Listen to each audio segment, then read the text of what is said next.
Why is white America still infatuated with the O.J. Simpson verdict? I would argue, in the premise of my message today, is white people in their eternal contradictions and double standards. White America in its eternal contradictions and double standards can't let the O.J. verdict go, because under the rule of white supremacy and through the practice of white privilege, especially as it pertains to the criminal injustice system, white people almost always get whatever they want when it comes to black folk. When we go back to Reconstruction, when we go back to slavery, when we go back to Jim Crow, and even when we look at the criminal injustices against black people today, we see that white folks always get a guilty verdict whenever they want one. So this whole outcry by white America against the O.J. Simpson verdict, what is this infatuation? This infatuation grows out of a privilege that says when a white man is guilty and when a black man is accused of being guilty, when a black man is accused of being guilty and the alleged victim is white, 99.9% of the time, the black man is convicted. And white people are angry because they always get what they want from the criminal justice system. And this time, they did not get what they want from the criminal justice system. This is why they're upset. It's not about justice. None of us knows whether OJ was absolutely guilty or not, because we were not there. You need to understand the difference between evidence and proof. Evidence is not proof.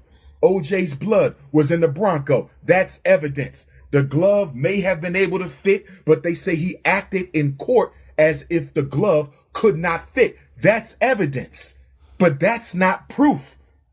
Proof means somebody saw it. Proof means it was caught on film. Proof cannot be debated. Proof cannot be refuted. Proof is absolute. You have evidence. You don't have proof. For example, if I come into your house and steal something from you, if you see me walking out your house, that's evidence I may have stolen. Evidence. But I come in your house all the time. It's evidence. But if you walk in the house and catch my hand inside your safe, that is proof. Proof is conclusive. Evidence is not conclusive. Evidence only hints at the possibility of guilt. Evidence, no matter how strong it is, only hints at the possibility of guilt. Proof is absolute. There is no proof that OJ killed Nicole.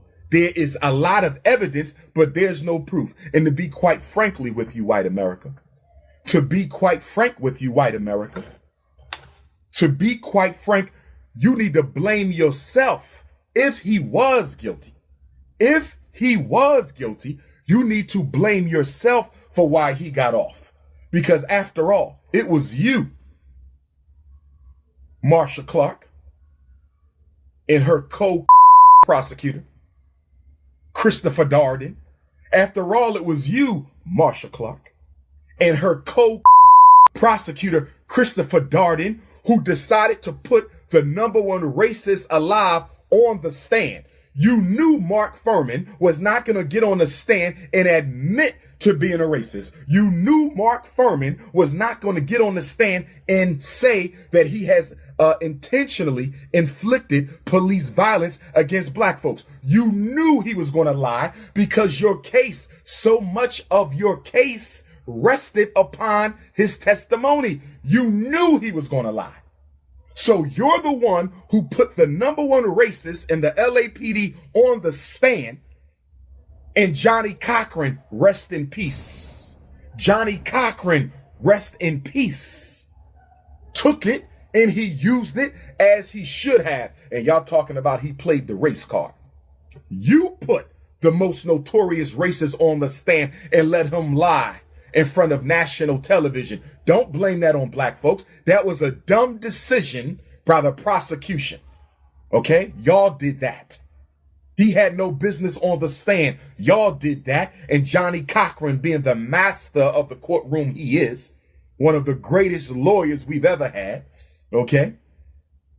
He took it and he exposed it and exploited it like he was supposed to do. And then y'all say he played the race card. And then y'all say he played the race card. Okay? Last time I checked, more black people per capita have been executed than white people in America. I think that's the race card.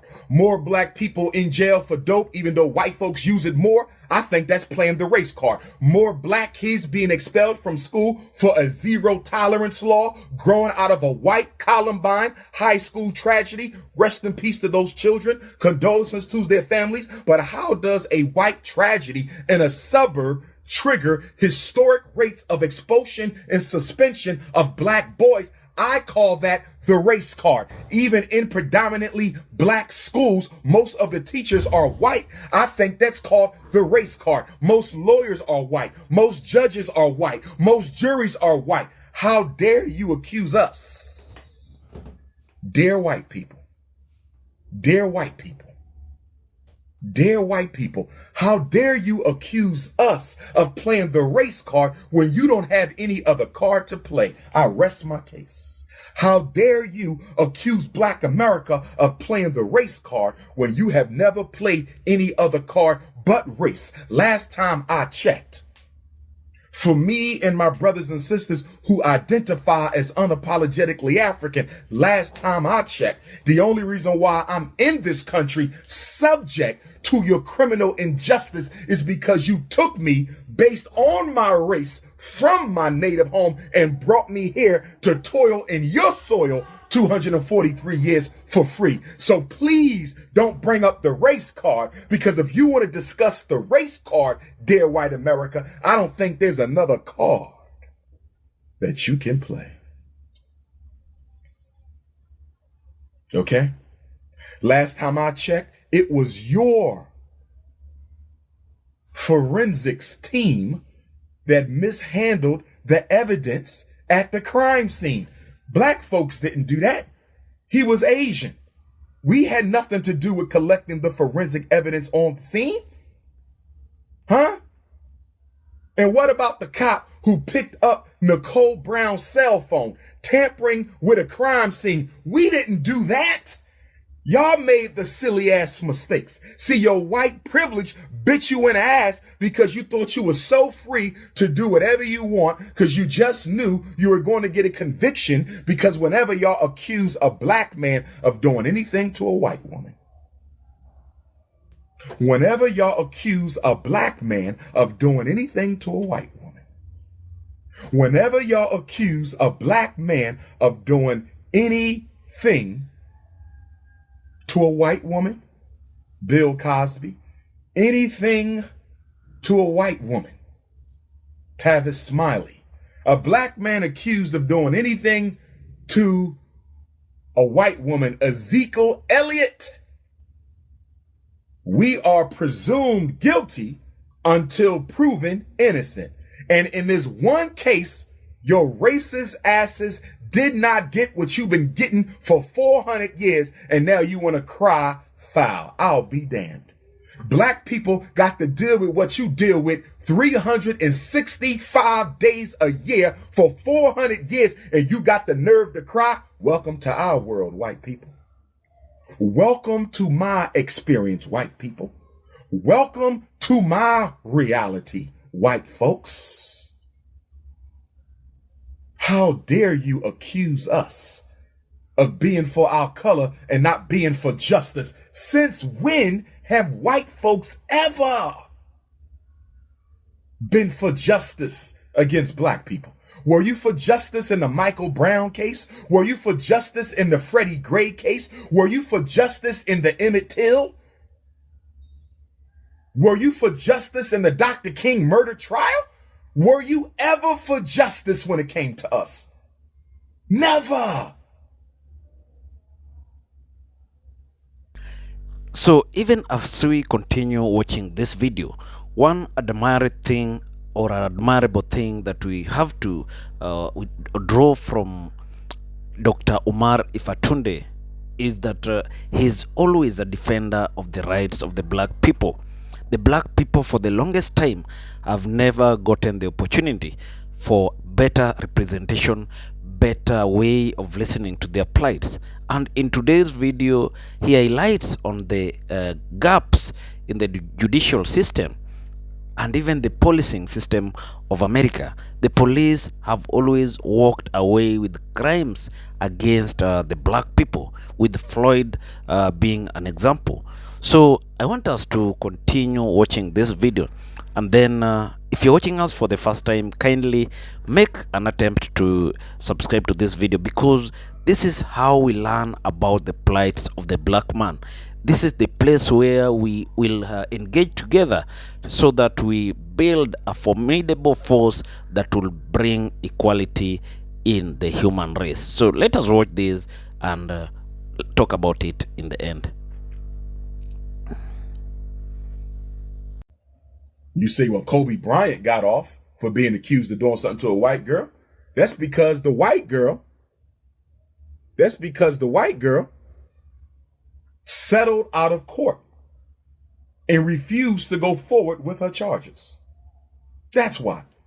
He was never found innocent, although I personally believe he was, but she settled out of court. She chose money first. That's why that went no further. And Kobe Bryant, at the time, being the #1 basketball player in America, LeBron had not yet ascended. He was still financially useful to the corporate elite. They saved him not for justice, but for revenue and future exploitation. So on June 13th, 1994.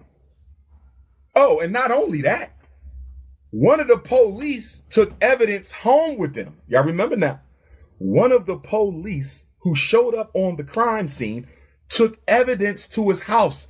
He took evidence to his damn house. Who takes evidence from a crime scene to their house? Who picks up somebody's cell phone, a victim laying dead, but you want to go through her phone, tampering with the evidence? The forensics team mishandled the evidence. And then you got the most notorious racist of the 20th century on the stand being cross-examined, lying through his damn teeth. Your dumbass should have lost the case. Your dumbass should have lost the case. That's what y'all get for being so arrogant and so presumptuous of your white privilege. Being so arrogant and so presumptuous of your white privilege that it bit you in the ass. But let me tell you why OJ really walked. If he was guilty. If he was guilty. You know why OJ walked?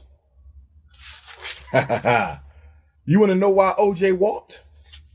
Because not long before the OJ case, there was another case known as Rodney King. Before the OJ case, just a few years earlier, there was another case known as Rodney King. When Rodney King, a black motorist, was beat by multiple white cops, stomped, spit on, kicked, beat with a blackjack. He posed no threat. He was intoxicated on the ground, posed no threat. They almost beat the man to death, broke his jaw, blacked his eye, broke bones in his body. The brother's dead now. Rest in peace to Rodney King. He didn't understand white supremacy. That's why he asked the most famous question of all now. Can't we all just get along? Rest in peace to Rodney King. He's gone now, but he asked the most famous question in American history. Can't we all just get along now? And as you white folks know, all of the officers in the Rodney King situation were acquitted of their guilt.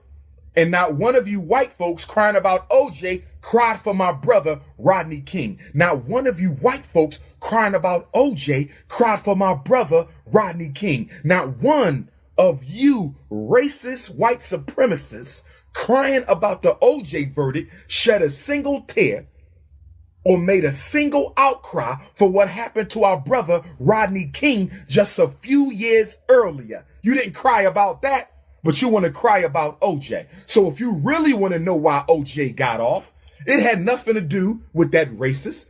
It really had nothing to do with picking up cell phones that you ain't got no business touching. It ain't really have nothing to do with the forensics team making mistakes in the collection of the evidence. It had nothing to do with a poor prosecution scheme from the beginning.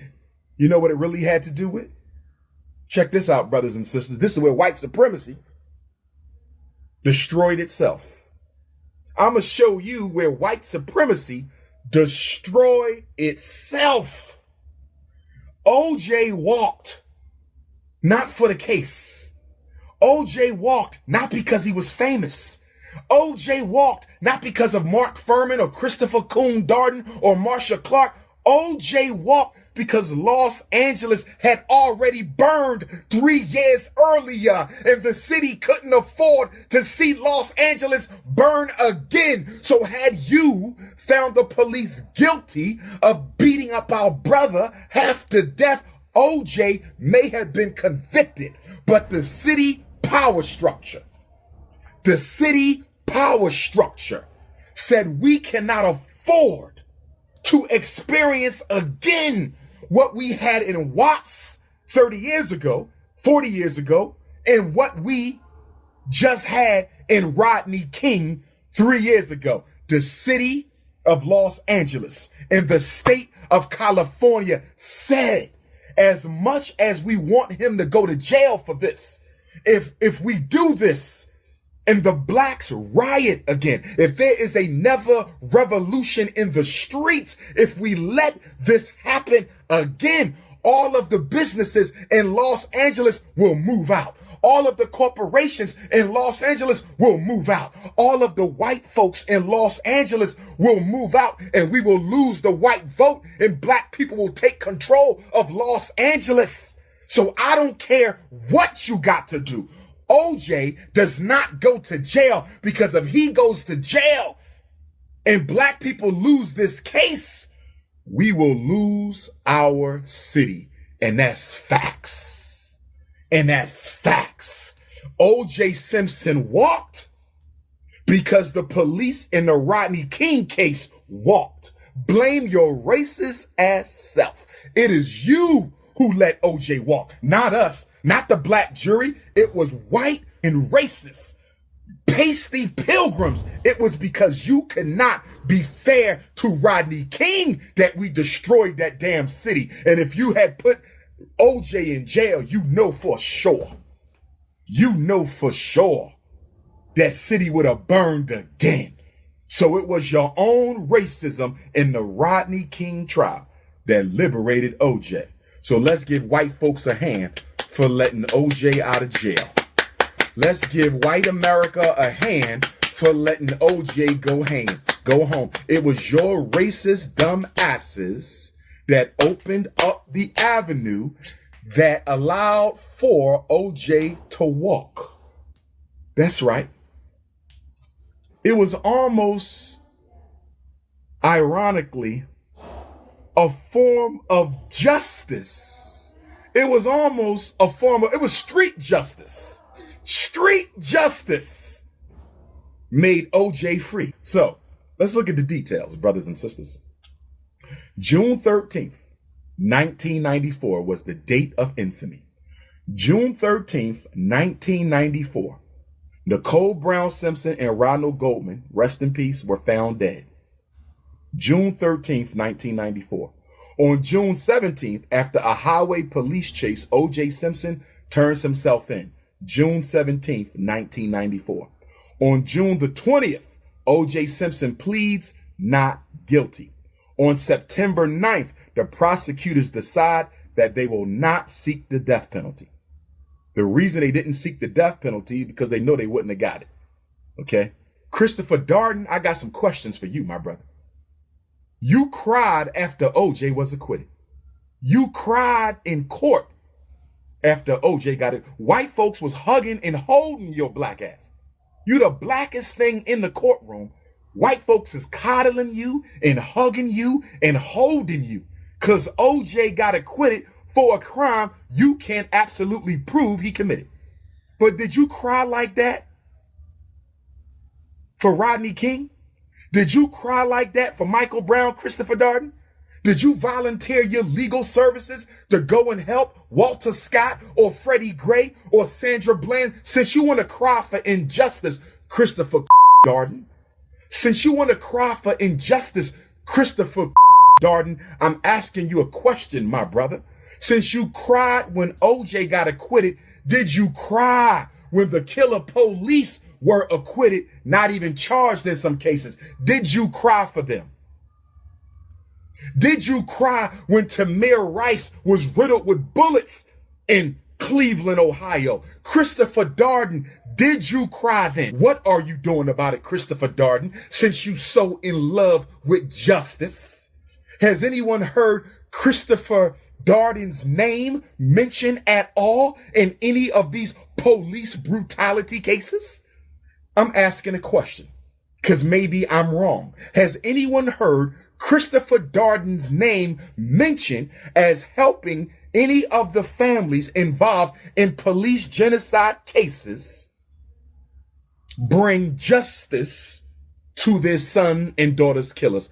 Does anybody? Because I haven't heard his name. But whenever they talk about OJ, he the first one on the Oprah Winfrey show. Whenever they talk about OJ, he the first one on Whoopi Goldberg's show. Whenever they talk about OJ, he the first person running his mouth. But when they talk about Tamir Rice, he's silent. Freddie Gray, we don't hear from you, Christopher Darden, but he's still running around pushing new books on OJ and all this crap. Yes, you are, my brother. You are absolute. I don't mean to disrespect you. I love you as an African. Maybe one day you will save your soul and validate your relationship to your community by doing something positive for it. Maybe the brother will wake up. We never give up on Africans. Do you understand me? I love you, brother, but you can't work here. Black men married to white women, I love you, but you cannot be in this movement until you purge yourself of unnecessary energy. I hate no one, not even your white wife, but I love African people, and I refuse to let you bring your integrated consciousness into a Black Power revolution. I refuse to let you bring your integrated consciousness into a Black Power revolution. I'm drinking some apple cider vinegar. It's nasty, but I was told by my elder vegans, every day you wake up, some apple cider vinegar.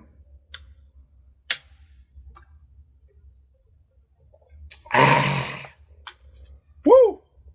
But I got a lot of white people trolling on my Instagram too. Okay. So anyway, brothers and sisters, on November 3rd, after 5 weeks of screening, 12 jurors, 8 women and 4 men were chosen. 12 jurors, 8 women and 4 men were chosen. January the 30th, Johnny Cochran makes the opening statements. February the 9th of 1995. February the 9th of 1995, Officer Risque testifies that he picked up Nicole's cell phone without gloves on. February the 9th, white cop testifies he picked up Nicole Brown Simpson's cell phone without gloves and without dusting it off. March 13th, 1995, Los Angeles Police Detective Mark Furman is cross-examined. March the 13th, 1995, Mark Furman is cross-examined and he denies making racist comments. April the 14th, 1995, Dennis Fung, an Asian forensics specialist, admits that he made mistakes during the crime scene. April the 14th, Dennis Fung, an Asian forensics specialist, admits that he made mistakes during the crime scene. June 15th, 1995, O.J. Simpson tries on the infamous glove and says it doesn't fit. On June 15th, 1995. On July the 6th, 1995, Marsha Clark rests the prosecution. 58 witnesses the prosecution would present. July the 6th, 1995, Marsha Clark rested her case, rested the prosecution after 58 witnesses. August the 29th, Mark Furman tapes are played in court. On August the 29th, the famous Mark Furman tapes, where he calling black people the N-word and saying how he liked to beat up black folks and how he called his blackjack the nigger stick. Those tapes are played in court on August the 29th of 1995. On September the 6th, Mark Furman pleads the Fifth Amendment 3 times. This is what lost the case. This is what lost the case. September 6th, Mark Furman, the most racist police officer in LAPD history, he pleads the Fifth when asked 3 times about his comments. He pled the Fifth Amendment 3 times. September 22nd, 1995. September 22nd, 1995, the case is over. On September 22nd, 1995, on September 28th, 1995, Johnny Cochran issues the closing statement. If it doesn't fit, you must acquit. Y'all remember that? The famous Johnny Cochran closing statement? September 28th, 1995. If it doesn't fit, you must acquit. And then on October 3rd, 1995, O.J. Simpson is acquitted. October the 3rd, 1995, O.J. Simpson is acquitted of double murder. October the 5th, 1995, O.J. Simpson is acquitted of double murder. September 13th, 2007. Now we moving up. September 13th, 2007. O.J. Simpson is accused of stealing his own sports memorabilia at gunpoint. September 13th, 2007, O.J. Simpson is accused of stealing his own sports memorabilia. September 16th, 2007, O.J. Simpson is arrested without bail in Las Vegas, Nevada. Without bail, September 16th, 2007. On October the 3rd, 2008. On October the 3rd, 2008, he is guilty on all 112 counts. O.J. Simpson is found guilty October the 3rd, 2008 of 112 counts. And he was found guilty 13 years on the day of. Let me show you how white supremacy works, brothers and sisters. O.J. Simpson was found guilty on the same day he was acquitted of a double murder 13 years earlier. Let me say that again. This is how white supremacy never forgets. On the same day he was acquitted in 1995, he was found guilty on that same day, October the 3rd, 2008. Now, for white folks who wondering why black folks allegedly are not concerned with justice, when as far as I'm concerned, there's enough evidence there to acquit OJ, irrespective of his race.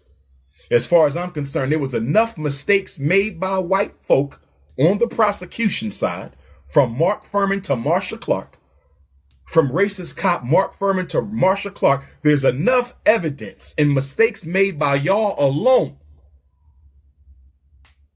to clearly conclude that no race card was needed in this case, because the prosecution was horrible. Okay? You tried to play the race card and it didn't work. That's why you mad. But in case you wondering why black folks don't care, because what you claim was a miscarriage of justice on October 3rd of 95 happens to us every day. Let me educate you white folks about how bad, how unfair, how inequitable, how racially discriminatory, how biased, and how racist the American criminal injustice system is. We don't call it criminal justice. We don't get justice. We call it criminal injustice. Let me give you some statistics to help illustrate why we could give a damn. Let me give you some statistics, white people, to illustrate how we could give a damn about a black man being acquitted, allegedly, of a crime against white folks. Because y'all never are found guilty for crimes against black people. White folks are almost never found guilty of crimes y'all commit against black folks. Nothing I'm giving you today will save you. The information is preparation. And this is where the conscious community is falling short because they think they struggling when they do a YouTube video. They think they struggling against racism when they do a debate. They think they struggling against racism when they produce a documentary. They think they struggling against racism when you share information. You ain't struggling against racism when you share information. Struggle is direct or indirect conflict with your oppressor, those who control the opportunities for you to escape your oppression. Until you struggle directly with the power structure, you ain't in no struggle. You ain't in no struggle. Okay? When I'm fighting for these black kids in them schools, that struggle, I'm directly going up against the power structure. You Negroes are sitting in the comfort of your house using Wi-Fi on your computer, talking black talk, and ain't done a damn thing about our problems. Talking about you struggling. We have to redefine the definition of a revolutionary because now we have an internet-based revolutionary that is compromising the concept. We have to redefine what a revolutionary is because we have a new internet-based revolution definition that I do not ascribe to. But let me educate white America on the racism that we have to deal with every day in the criminal and justice system, brothers and sisters. 35% of black children, 7 through the 12th grade, are suspended at least once in their school career. Only 15% for whites. Now, keep in mind, we're only 12% of the population. Keep in mind, we're only 12% of the population and shrinking every day. But although we're 12% of the population, 35% of our kids are suspended at least once between the grades of 7 and 12, but only 15% of white kids for the same offenses. Let's keep on going. Let's keep on going. Black people are incarcerated 5 times the rate of white people in America. Black people are incarcerated 5 times the rate of white folks in America. And they crying about OJ. Black women are twice as likely as white women to be incarcerated for the same offenses. Blacks and Afro-Latinos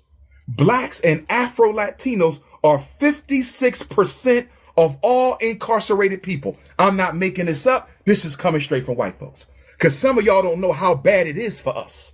Some of you, I love America Negroes. Some of you, I pledge allegiance Negroes. Some of you, I will not take a knee for the flag anthem Negroes. Don't even know 56% of all people in jail.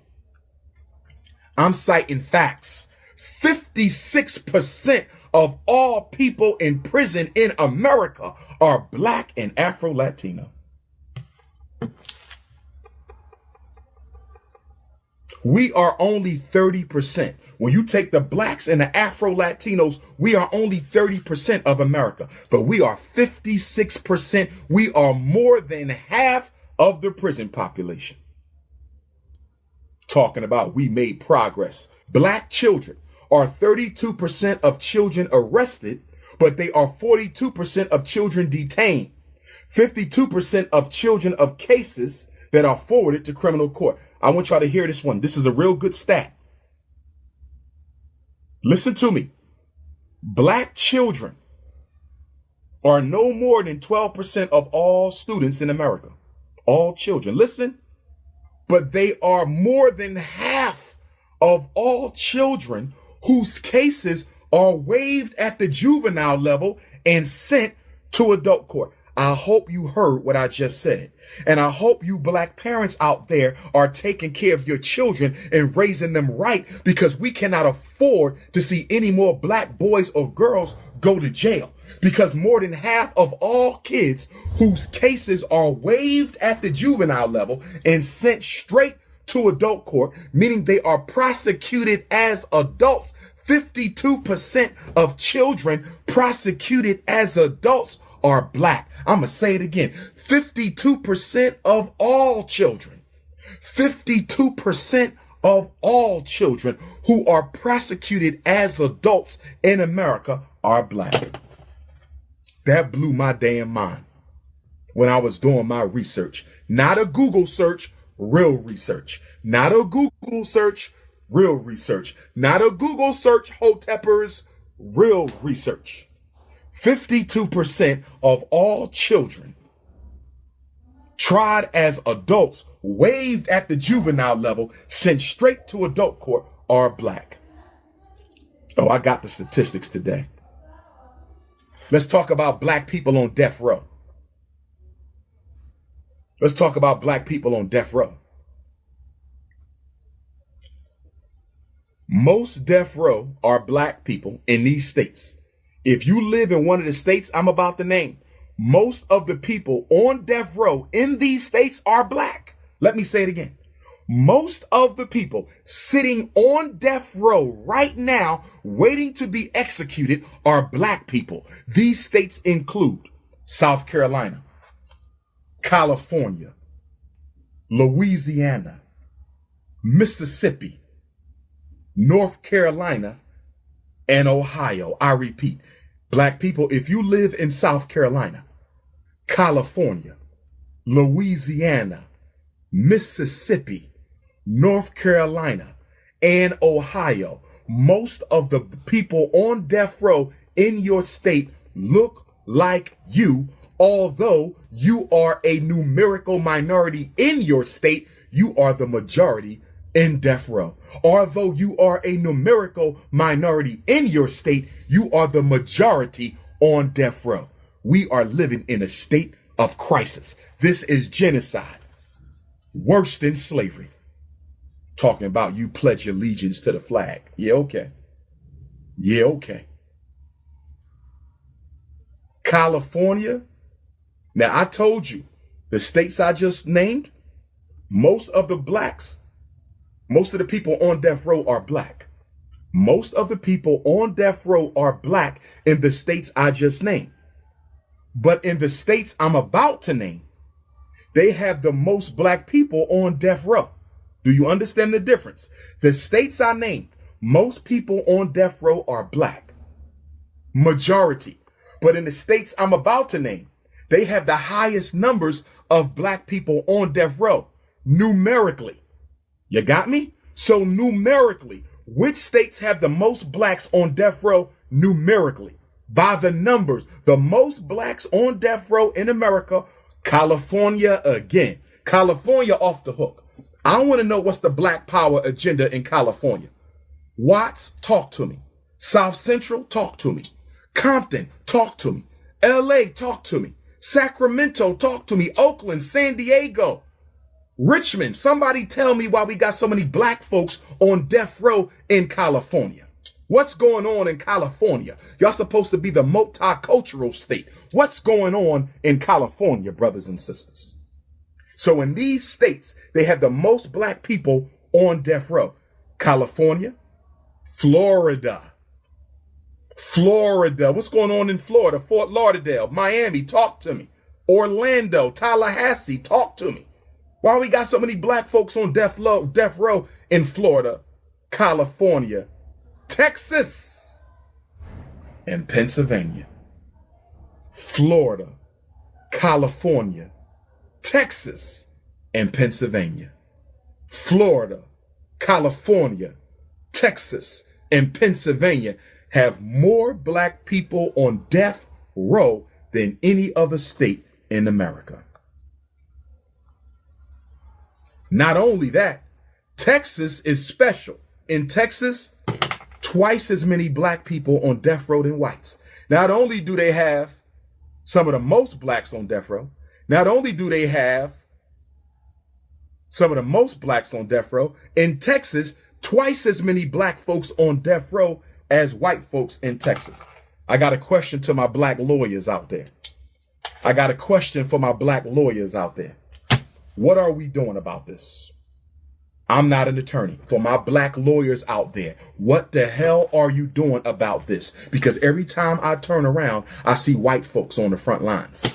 They don't care. They just getting paid. Non-profit research, non-profit agendas, non-profit. What else are they doing? They do these lobbying, but they getting paid. It's about money for the white folks. It's about money. Special interest. They're not doing it because they care about us. It's about money and politics. What are the black lawyers doing about this? I digress. Drug charges. Y'all need this to be fresh in your minds, brothers and sisters, because we catching hell and y'all don't know it. We catching hell and y'all don't know it. We catching hell. And let's talk about drug charges. First of all, in 2014, 2.3 million blacks were incarcerated. Okay? In 2014, 2.3 million black people were incarcerated. How many black kids in special ed? 2.3 million. 2 million black kids in special ed, 2 million black people in jail. There's a direct relationship. School to prison pipeline. What are we going to do about it? There's a direct relationship. School to prison pipeline. What are we going to do about it?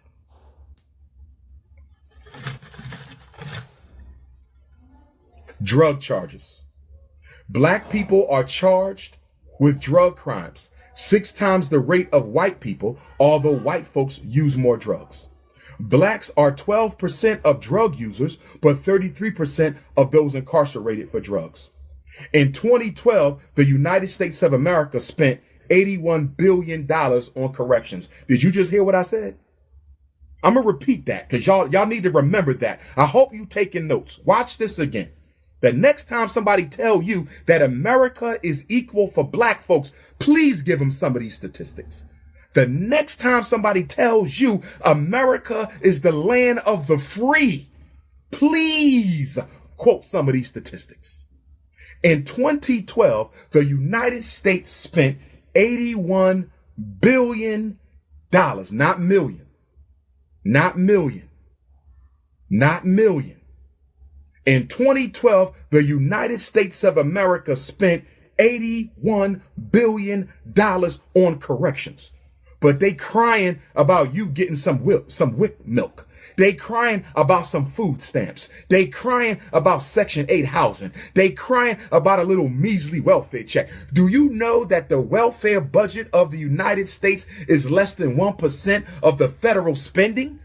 I'm going to say it again. The welfare budget for Black America is less than 1% of the America's budget, and they crying about some damn food stamps and WIC. Tell them to get out your damn face. Tell them to get out your damn face.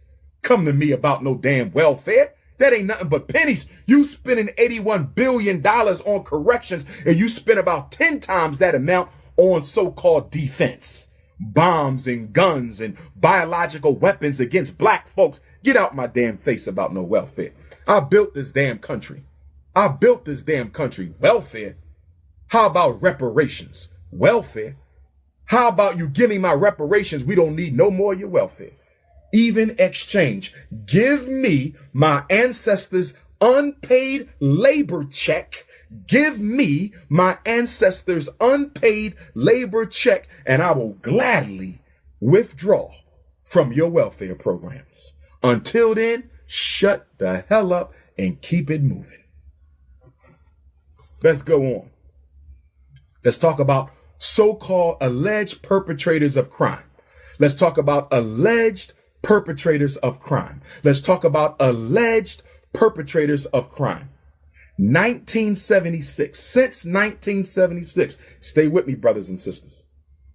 Since 1976, 505 black people have been executed in the United States. Since 1976, 505 black people have been executed in the United States of America. We represent 35% of all people who were sentenced to death. I'm going to say it again. Black people represent, we only 12% of the population. We only 12% of the population, but we are 1/3, more than 1/3 of all people who have been killed, not waiting for death, but who have actually been given death, not sentenced to death, but we are 34% of all people murdered on death row since 1976. If you black and you support the death penalty in America's courts, you are a coon. I'm going to say it again. If you are black and you support the death penalty for black people, I'm not talking about Dylan Roof. His ass deserves it. I'm not talking about that. Okay? I'm not talking about the Jeffrey Dahmers and Dylan Roofs and Michael Mansons. I'm not talking about that. I'm talking about for us. For us. His ass deserves it. But for us, you cannot be black and support the death penalty when it's being unequitably, disproportionately used against us. And this is why our gangster rappers need to be careful with the message they send our children. This is why the gangster rappers need to be careful with the message that they send our children.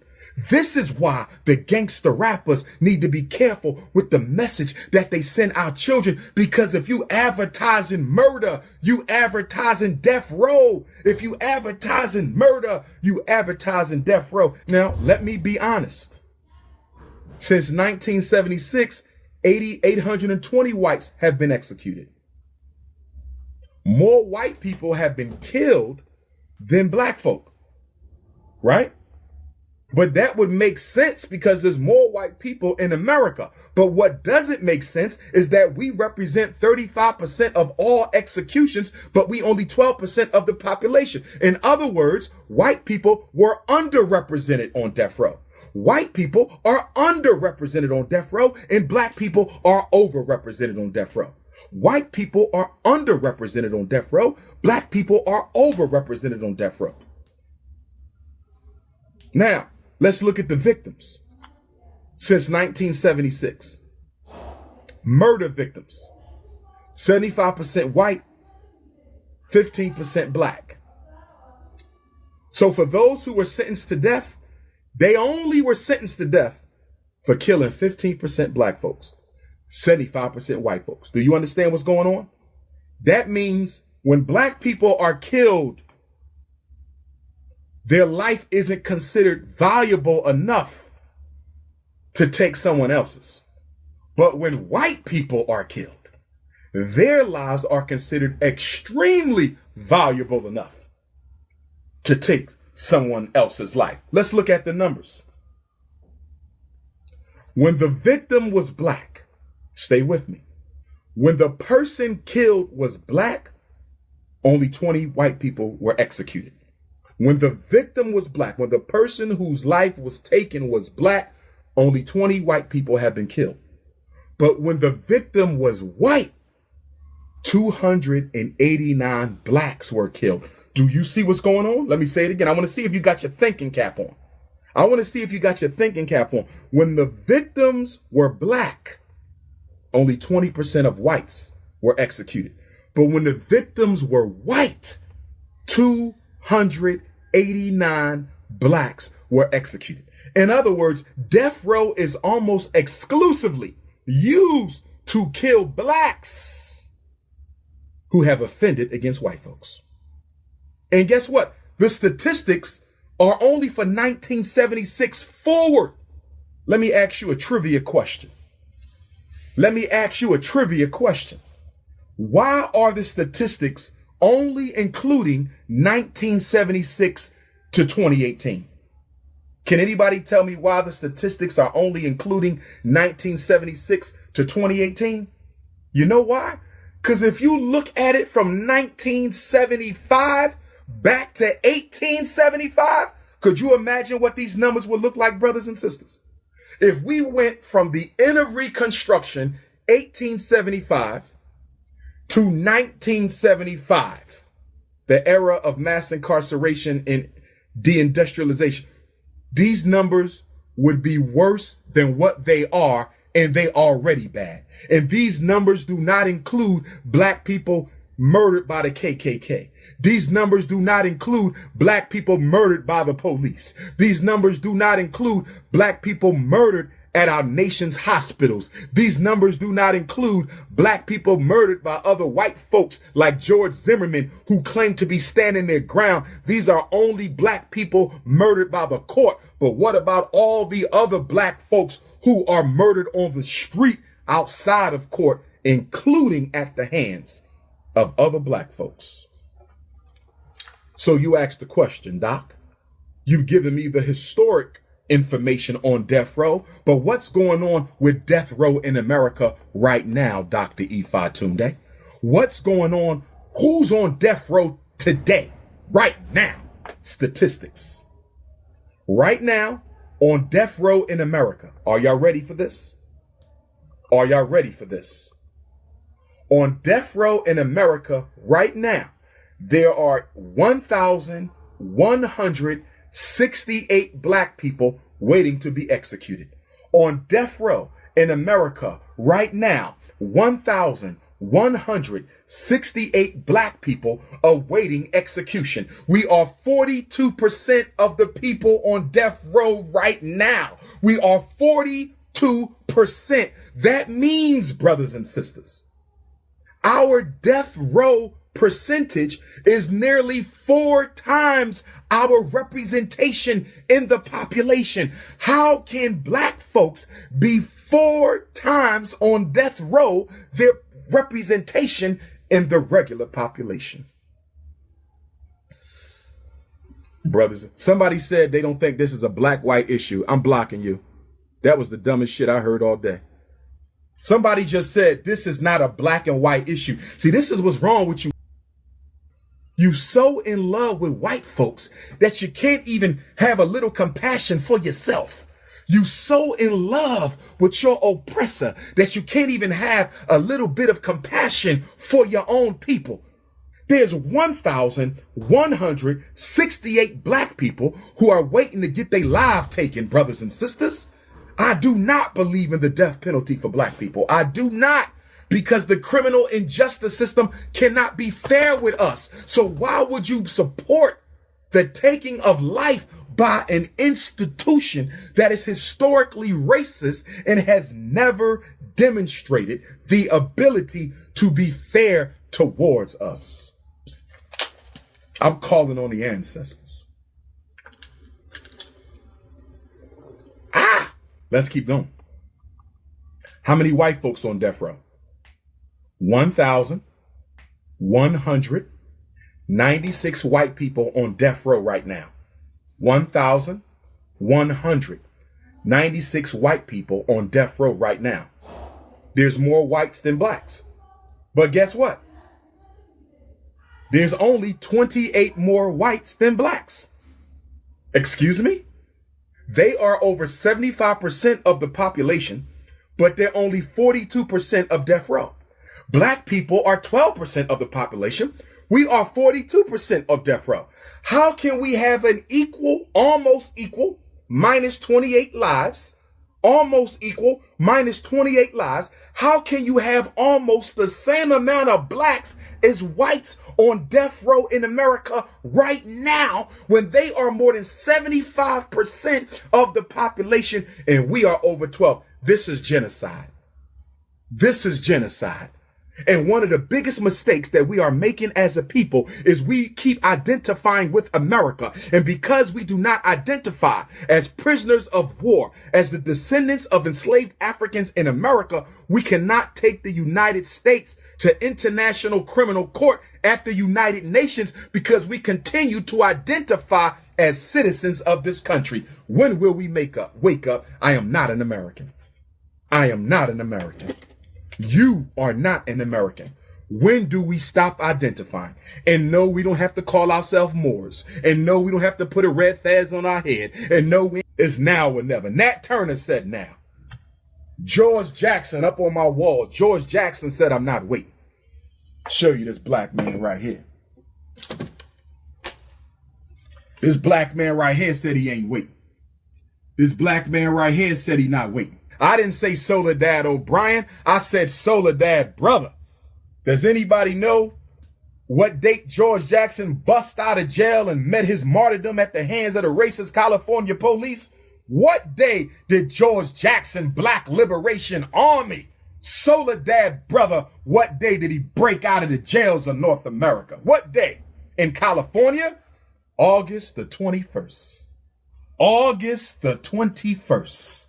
All Black August the 21st.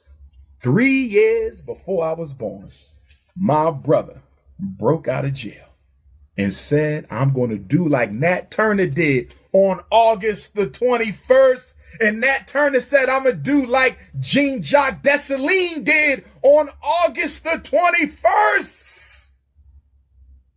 And I'm going to take my freedom by my own hands. Brothers and sisters, was this beneficial? If it wasn't beneficial, let me know. Did you learn something today? Did you understand today why you got to be unapologetically African? Did you understand that it is be a revolutionary or die? It's that simple. We focused on police brutality as we should, but we not even looking at death row. We not even looking at the amount of prisoners in jail. 72% of all Marylanders, Black people in jail in Maryland are Black. We are 72% of all prisoners in Maryland. Vermont, 1 out of every 15 Black men is in prison. Texas and Pennsylvania, California, Mississippi, more Blacks on death row than whites. Chicago and Cleveland got a 76% more white police rate than their population in the city. We didn't even get to felonies. That's going to be part 2. We didn't even get to juvenile crime. That's going to be part 2. We didn't even talk about Donald Trump now wants drug dealers to be murdered. Did y'all hear that last week? Brothers and sisters, did you hear Donald Trump say he wants the Justice Department to pursue the death penalty for non-violent drug offenders? That's called genocide. When are you going to give up your American identity and let us fight as descendants of Africa in America, brothers and sisters? I'm not going to die as a Black man who only had a good voice. I'm not going to die as a Black man who only gave good speeches. I'll be damned if I'm going to go down in history as another orator. I want to do like these men. I want to do like George Jackson, the most honorable Marcus Messiah Garvey, Patrice Lumumba, Frederick Douglass, Kwame Nkrumah, Jean-Jacques Dessalines, Henry Christophe, Maurice Bishop, Amilcar Cabral, Thomas Sankara, Steve Biko, Robert Sobukwe, Chris Ani, Huey P. Newton, Little Bobby Hutton, Ida B. Wells, Sojourner Truth, John Brown Rushworm, Henry Highland Garnett, Bishop Henry McNeil Turner. I could call out ancestors for 24 hours without stopping. Please don't test me. Please don't test me. So brothers and sisters, I want to say peace and Black power. Be safe. Get ready for another. So, in a nutshell, Umar is trying to say that the Blacks are still not free in terms of the representation in the judicial system. The corridors of courts are not considering the plights of the Black man. That is something that is concerning, because a lot of atrocities have been meted on Blacks. A lot of crime against humanity have been seen affecting the Black people, be it in America or rather in any part of the world. So this is a conversation that even though Umar is holding the ball by its arms, but we should see actions coming from the authorities concerned. In America, we should see the judicial system, the judiciary taking up their arms and saying that enough is enough for inequality that has happened in America for quite a long time. This will enable trust to be restored in these systems, because we have always talked about the systemic racism in America, and the courts form part and parcel of this system that has largely affected the black race. So the issue here is about racism, because racism is the thorn in the flesh. Racism affects blacks, and as blacks we have to stand tall to defend our rights, because there is no space or there's no room that should be created to allow superiority in one race and making others inferior. That is the room that we should not be creating anymore, or as the world goes far and beyond. Because when we have a continued engagement between these races, be it black, be it white, be it Latinos, and any other race, Hispanics, and whatever, if there's a close engagement, regardless of skin color and even origin, then there is a big benefit that will be drawn from that, and people will start realizing the strength of unity amongst the human race, in terms of development, in terms of bringing even sanity in the political environment, even in the judicial systems, and everywhere that humanity should be defended. And that is the message that Dr. Umar Ifatunde is trying to bring across, because he has been a champion of these kinds of equality. I remember when he even defended the marriages that were against white and black marrying. So he has been consistent in his actions, and I compare this to Minister Louis Farrakhan. Another one is Arikana Chiombori. Even Leo Muhammad is amongst the fighters of equality in the human races. So let's keep this conversation going. I want you to hit our comment section and tell us what you feel about this today's video. Tell us if Dr. Omar is on the right track to lecture us on racism in the judicial system, and how skewed American judicial system is created to maim the black man. Also, if you're watching us, more importantly, kindly subscribe to this our channel, because that is how we will engage on the longest time possible. Thank you, and may God bless you.